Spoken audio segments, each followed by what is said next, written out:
I want to talk about creating a soul contract. And it's more of like a self slash soul contract. And I just journaled right now. And I'm going to read what I came up with.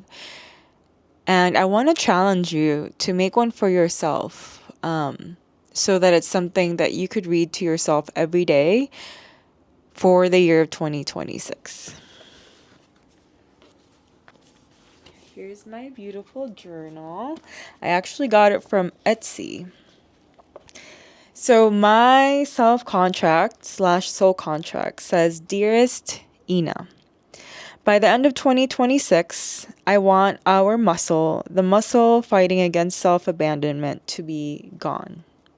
I want to show up for my dreams of creativity more, to be eating more fresh fruits, to really truly have said that I showed up to at least 500 words a day for my memoir, that I moved by the ocean again. The soul contract of living somewhere warm, getting enough rest, to have looked back at 2026 and say, I tried and did my best. My best, and also no longer self abandoning, whether that be work or relationships in life. Soul contract to give my creativity a chance to finally breathe and live and take its own form. Really want to read that again. This is the soul contract to give my creativity a chance to breathe and live and take its own form. To be patient with my own growth, to watch the lessons that I purchased online, to take back the time that I feel like was taken from me when I became a part of the diaspora and moved to the United States, to keep exploring, to keep educating through this platform on YouTube, to have Bad Bunny confidence, to never shrink, and to only rise and expand and acknowledge my new identity now that I've attained my doctorate of education. And I want to continue helping others in new ways. And that's kind of where I stopped. I was really excited to record this and talk to you guys. But with just this time of isolation and journaling and reflecting, I have always known this, but there was never a word for it. And now I can name it. It's called self-abandonment. And I cannot blame myself for the term self-abandonment because I know it's culturally ingrained. So my personality is very stubborn, but I feel like being raised Filipino American or Asian American or a woman in general, we are taught to self-abandon for the sake of others.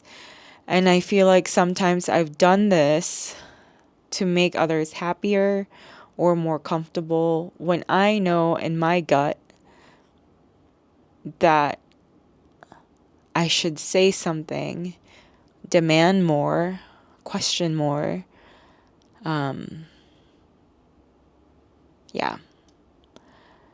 I think that if you are watching this, you probably resonate with that, the term self-abandonment. I'm really thankful when I see the younger ones today that will not do any kind of self-harm or self-abandonment.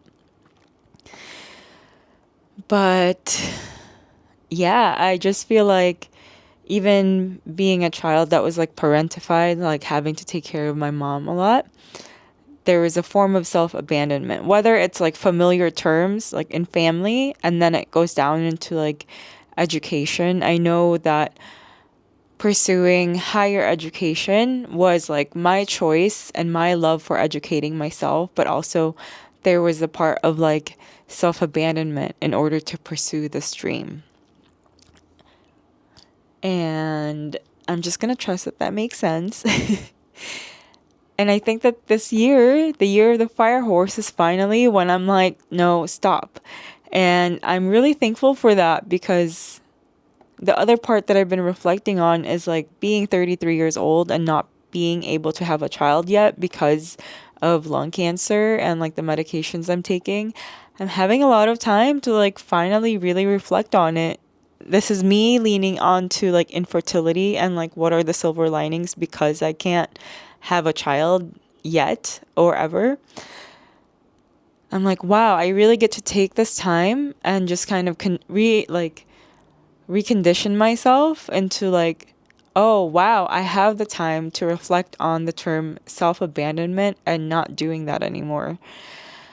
I am well, in my culture, I'm called stubborn and hard-headed, but I think that maybe if that was called brilliant or someone of a genius, right, who knew or walked this earth to the beat of her own path, like that would have been a very different framing because that's how I always saw myself, I think. And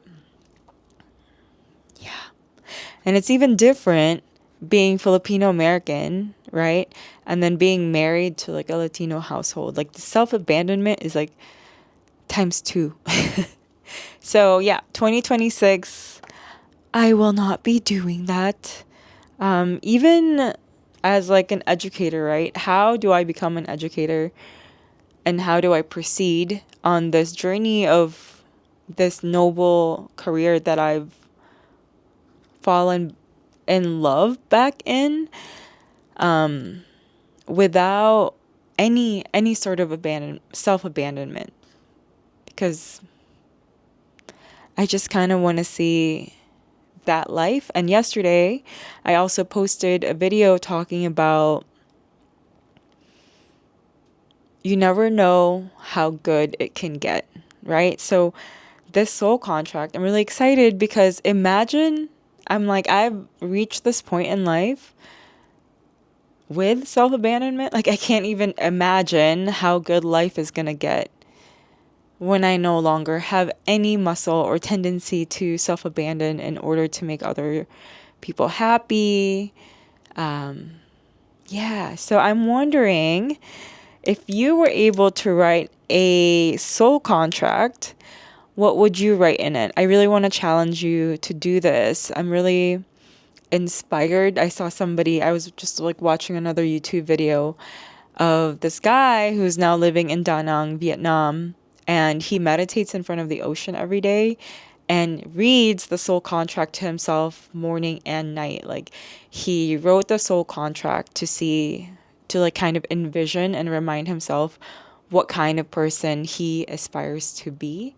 So yeah, I'm going to keep working on this soul contract, but thank you so much for listening. I really encourage you to write your own soul contract. And please, please, please let me know what you come up with. I would love to hear. And thank you for clicking on this video and being in community with me. Have a beautiful and blessed day. Bye.